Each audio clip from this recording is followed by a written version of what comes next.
Hey guys, Delta here, and Star Wars Battlefront is alive! If you've been living under a rock the past week, EA announced a new Star Wars Battlefront at their E3 conference on Monday, and it's really the best case scenario. I talked about this in my last Battlefront video. DICE is developing a new Star Wars Battlefront. We have no idea when it's coming. It was really just an announcement trailer. It was a CGI 20-second long trailer just telling us, hey, we are making this. We have, development is just getting underway. DICE is wrapping up Battlefield 4 right now.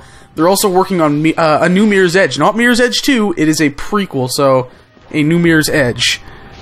But they are also working on Star Wars Battlefront.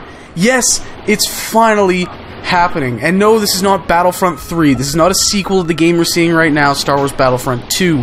This is DICE's own take on the Battlefront series. It's a reboot. So with that in mind, I kind of wanted to take the opportunity to talk about what I want in the game. Let's start off. Lightsabers! Come on, it's Star Wars, you gotta have lightsabers.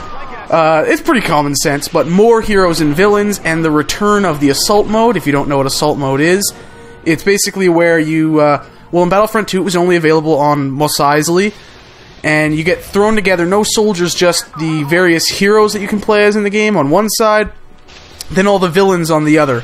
And you just have at it. You know, Darth Vader is fighting up against Han Solo, and Mace Windu against Boba Fett, and all these crazy combinations. Those were two less crazy ones. Those are just the ones I thought of right at the moment. Luke Skywalker and Darth Maul, there you go. You get these crazy combinations, seeing all these different, just iconic characters from the movies, both prequel and original trilogy, getting together and having at it, and it's so much fun. So bring that mode back with more heroes, more villains, and more maps, because you could only play it on one map in Battlefront 2. Second is also kind of common sense. It's something that I'm sure many fans are a little worried about, seeing as DICE is developing and they're known for first-person shooters. Keep it third-person. You know, that's Battlefront. We don't want it to be exactly... And DICE has said this themselves. They don't want this to be Battlefield Star Wars. So they're definitely going to make sure that they keep things different. They are their own series. Even though Battlefront is definitely inspired by Battlefield, they are their own series. So keep it third person, and if possible, throw in the option to let the people play in first person. It was that way in Battlefront and Battlefront 2. It's not like we're trying to get this game in esports, are we? I don't think it really matters if that option's there. And it doesn't really give anyone an advantage over the other. And of course, bigger scale. We're on the next generation console, 64 players, more vehicles, larger maps, and hell, if you can do the land-to-space thing that Free Radical was working on, where you can just hop in a ship down the ground and fly up into the space battle above, that would be awesome. That would just be fantastic. I'd go nuts. I can't even... I'm honestly speechless over how amazing that would be. I'm speechless about the fact this game actually is... This is happening. This game came out... The game you're seeing on screen came out 8 years ago, and we're finally gonna get a new Battlefront. That's just insane. Okay, back to talking about, you know, upping the scale. Throw in bots for multiplayer lobbies if they aren't full. It just makes sense, and you want to have as many guys out there as you can. You don't want to, you know, get into a new lobby late at night and only have 8 people running around, right? So, let the bots go in there, and then, you know, of course, they disappear as more people join. And then, Destruction. DICE, Frostbite, hand in hand. But I don't think they should go full-on, all-out crazy destruction Battlefield style.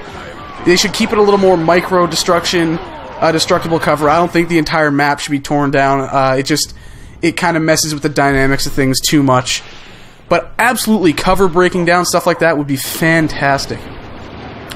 Next, Return of Galactic Conquest. This was probably my favorite mode. I didn't go online too much on this game during its heyday, but I played Galactic Conquest a lot. It was like this sorta RPG, real-time strategy kind of thing, where you're basically going through and taking over planets one by one individually, and of course, then the AI could attack you back and take over one of the planets that you had just taken from them.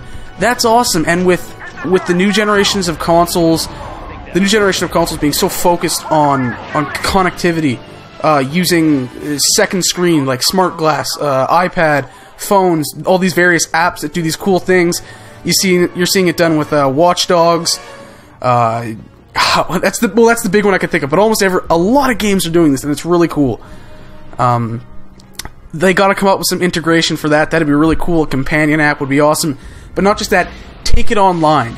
So you've taken a planet, and instead of the AI eventually deciding they're going to attack you and take it back and you have to defend that planet, that's another player off somewhere who's trying to invade the planet you have just taken. How freaking awesome would that be? Get Galactic Conquest online. That would be so much fun. I would play that for hundreds of hours. And finally, we just want this game, but give it to us when it's ready. Like you said at the end of the Mirror's Edge trailer, it's coming when it's ready. Don't give us a half-assed game. EA, I know you're trying to rebuild your reputation with gamers. That's part of the reason why you're giving us a new Battlefront. It's because you know the people want it, but don't screw it up. If you mess this up, if you mess the new Mirror's Edge up, you will have pissed so many people off, and it'll be even harder for you guys to rebuild your reputation. Anyways, I hope you guys enjoyed this video. Like, comment, and subscribe, and if there's any more games you want me to cover specifically that were talked about at E3, leave them in the comments, and I'll do just that.